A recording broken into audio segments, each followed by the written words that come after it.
Good morning बच्चों, कैसे हैं? First class. ओके, कल हमने पढ़ा था जीवों में सजीव और निर्जीव के बारे में। आज हम जीवों के आवास के बारे में आपको बताएंगे। आवास यानी जहाँ जीव रहते हैं उसको हम आवास कहते हैं। डेफिनेशन अगर हम देखें तो डेफिनेशन होगी कि किसी जीव का वह परिवेश जिसमें वह रहता है आवास कहलाता है। वो परिवेश जिसमें कोई जीव रहता है उसको उस जीव का आवास कहते हैं।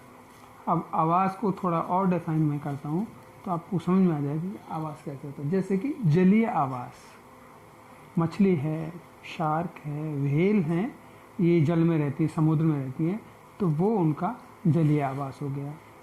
ऊँट है, रेगिस्तान में रहता है, उसको वो रेगिस्तानी आवास हो गया ऊँट के लिए।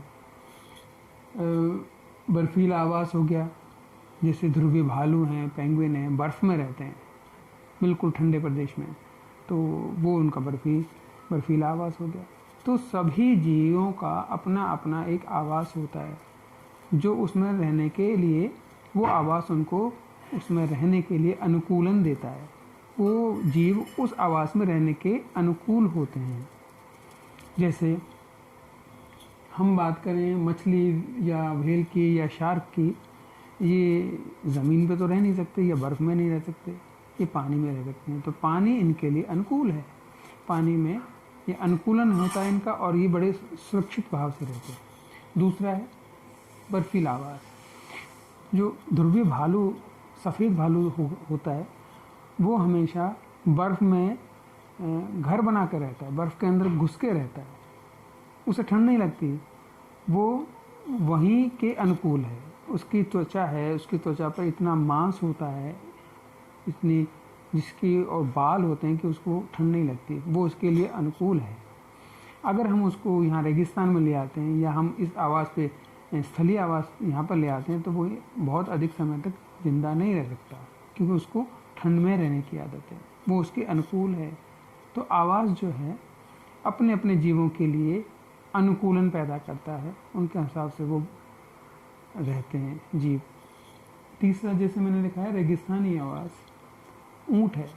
ऊँट हमेशा रेगिस्तान में मिलते हैं आपको, वो उनके लिए बहुत अच्छा है, क्योंकि उनकी शरीर की जो रचना है वो इसी प्रकार की है कि वो बहुत लंबे समय तक बिना खाए बिना पिए रह सकते हैं। बहुत अधिक टेम्परेचर पर वो अपने आप को जीवित रख सकते हैं, क्योंकि रेगिस्तान में बहुत ज़्यादा गर्मी पड़ती है। तो उनके पैर जो हैं, पैरों के नीचे एक स्पेशल रचना होती है गद्दे जैसी, वो उसको गर्म लगने से बचाती है। बहुत तेज़ दौड़ सकते हैं उस रेत में, तो उनका अनुकूलन उस हिसाब से है ऊँटों का। तो ये उनका आवास हो गया। स्थलीय आवास ये नॉर्मल जैसे गाय भैंस हम पालते हैं ये वाला, तो ये आवास है। यहाँ ना तो अधिक बहुत ज़्यादा ठंड है ना बहुत ज़्यादा गर्मी होती है, ठीक है, बीच का मॉडरेट टेम्परेचर होता है जिसमें हम सब जीव, हम भी हैं, मनुष्य भी, इंसान, तो हम रह पाते हैं आराम से। लेकिन हर आवास में कुछ दिक्कतें भी होती हैं, हर एक तरह की थोड़ी बहुत दिक्कतें, जैसे कि बहुत ज़्यादा बर्फ़ में जो बहुत ज़्यादा ठंड हो जाना। एक समय ऐसा भी तो होता है ना कि वो एकदम बर्फ़ जम जाती है, एक्सट्रीम बहुत ज़्यादा ठंड होना। रेगिस्तान में जैसे मई जून में बहुत ज़्यादा गर्मी हो जाना, लिमिट से ज़्यादा गर्मी हो जाना, ये इनकी आवास में कुछ दिक्कतें होती हैं। कुछ आवास की भोजन पानी की दिक्कतें, जैसे मैंने यहाँ पे लिखा हुआ है, भोजन की, पानी की कमी। अब बर्फीले पहाड़ों पर आप देखेंगे जहाँ बर्फ़ ही बर्फ़ है और बहुत दूर तक कोई पेड़ नहीं है, कोई रूख नहीं है, कोई जीव जंतु ऐसा नहीं है कि जिनको वो भालू है या पेंगुइन है वो खा पी के काम चला सकें।